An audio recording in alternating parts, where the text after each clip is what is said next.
నమస్తే, నేను మీ ఈశ్వర్. ఈ6 న్యూస్కి స్వాగతం. వార్తల్లోని ముఖ్య అంశాలు: ఫార్ములా ఈ కార్ రేసులో ఏసీబీ విచారణకు హాజరు కాకుండా వెళ్లిపోయిన బీఆర్ఎస్ వర్కింగ్ ప్రెసిడెంట్ కేటీఆర్కు ఏసీబీ అధికారులు బిగ్ షాక్ ఇచ్చారు. కేటీఆర్ లాయర్లను తీసుకువచ్చి ఏసీబీ కార్యాలయం ముందు హైడ్రామా క్రియేట్ చేశారన్నారు.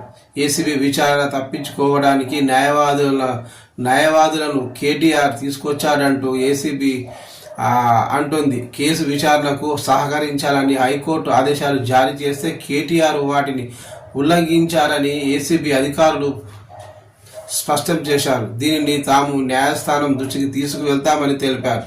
ఈ కేసులో ఏసీబీ ఏం చేయబోతోంది అన్నది ఉత్కంఠగా మారింది.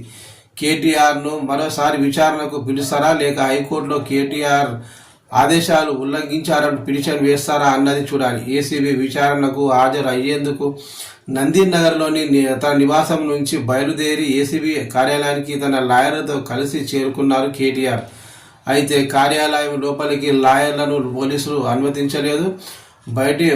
ఒంటరిగానే లోపలికి వెళ్లాలన్నారు. దీంతో పోలీసులతో 40 నిమిషాల పాటు కేటీఆర్ వాగ్వాదానికి దిగారు. లాయర్లను ఎందుకు లోపలికి అనుమతించడం లేరు అని ఇందుగల ఆదేశాలను చూపించాలంటూ కేటీఆర్ ఆఫీసు సమీపంలోనే వేచి ఉన్నారు. లాయర్లతో వస్తే ఏసీబీ అధికారులకు ఏమిటి ప్రాబ్లం అని ప్రశ్నించారు. అనంతరం పోలీసుల తీరును నిరసిస్తూ ఏసీబీ ఆఫీసు నుంచి కేటీఆర్ వెళ్ళిపోయారు.